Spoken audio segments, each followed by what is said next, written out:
Ini kita bahagian formal charges. Apa guna itu formal charges?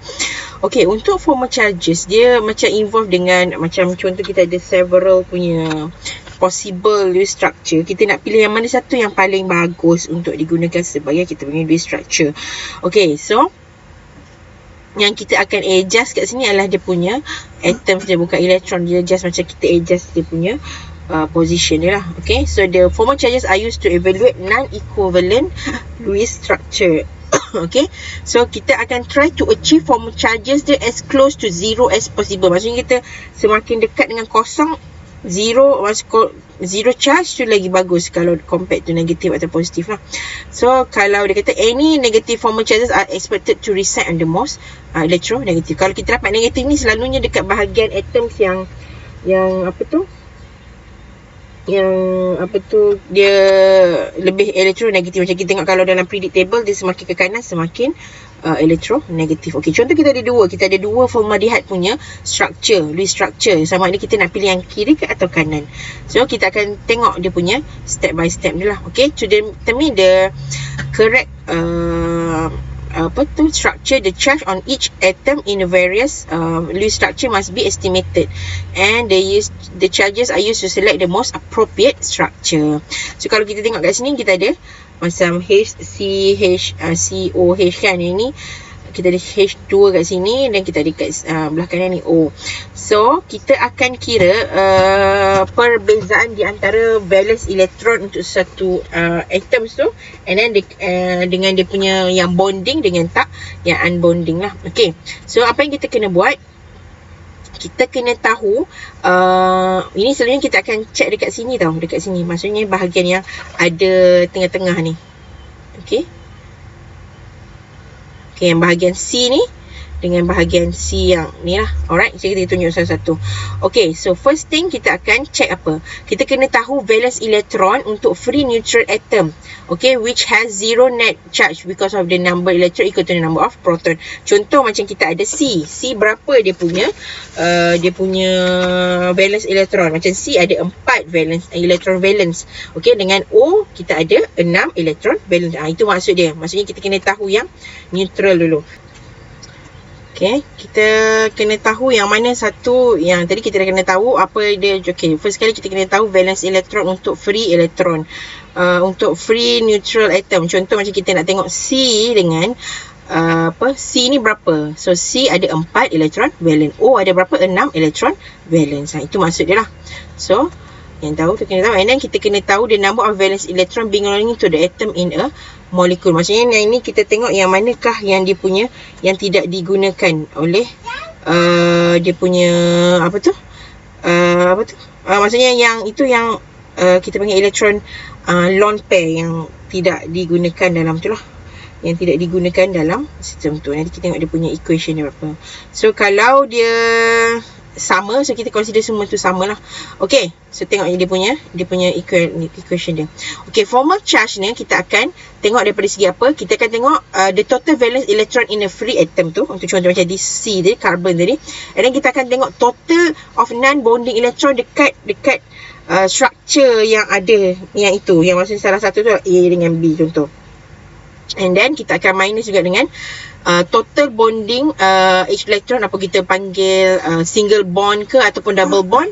And then kita kena bahagikan dua lah, total of bonding elektron. Okay, kita tengok contoh dia lah. So the sum ni akan tunjukkan sama ada dapat positif ataupun negatif. Okay, so shared electron are divided equal between the two sharing atom. So nanti saya akan letak juga video, ada satu video tu dia tunjuk very clear macam ni dia kira untuk satu persatu lah, so you boleh tengok. So sometimes maybe dalam ni you tak apa mungkin lah, tapi saya cuba yang terbaik lah. So tengok ni. Okay, contoh.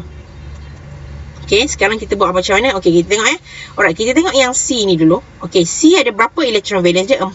So yang O ada 6. Okay, kita buat bahagian C dulu. So C dia punya elektron valence 4. Okay, dekat bahagian ni yang mana berapa banyak total apa kita panggil? Total number of non-bonding electron. Alright, kita tengok yang ni berapa yang non-bonding? Kat sini ada 2. So lepas tu kita akan tolak dengan number of bonding electron bahagi dengan 2. Okey, contoh macam ni lah. Okey, ini yang kita dah total of bonding electron. So, kan satu bond ni ada 2 kan. So, ini 2, 4, 6. So, 6 tu kita bahagi 2. Kalau nak senang pun, kalau you tak nak kira total bonding ni, just ambil je yang mana yang dah jadi bond ni. Okay, macam single bond kan. So, 1, 2, 3. So, terus dapat 3 lah kat sini. Ataupun you kira lah 2, 4, 6 bahagi 2. So, dapat yang untuk bahagian ni si negatif 1. Okay, sekarang kita tengok yang O pula. Okey, yang O pula dia ada 6 elektron valen. So kita tengok sini O ada 6 elektron valen untuk yang free atom. So berapa yang number of non bonding yang tidak digunakan sebagai bond tu? Dia macam lone pair dia lah. Ini yang bond pair ni, lone pair kita panggil. Kalau bond pair yang ni. Okey, so dia tolak 2. Lepas tu berapa banyak? Dia pun ada 2, 4, 6 atau bahagilah 2. So, kita akan dapat tambah 1. So, yang ini kita dapatlah dia punya equation dia.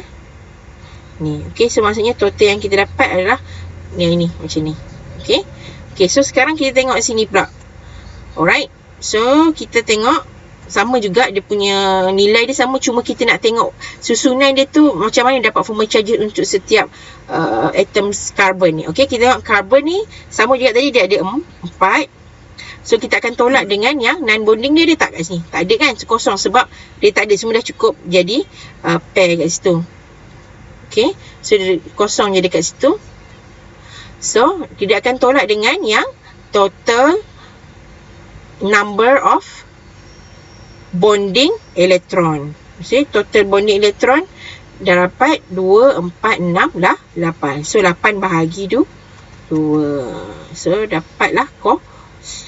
Okey. Lepas tu kita tengok O pula. So, dia punya tu 6 tolak dengan berapa banyak yang lone pair dia ataupun total non-bonding elektron ada 2, 4. So, kita tolak dengan berapa banyak yang dia dijadikan dengan total bonding pula.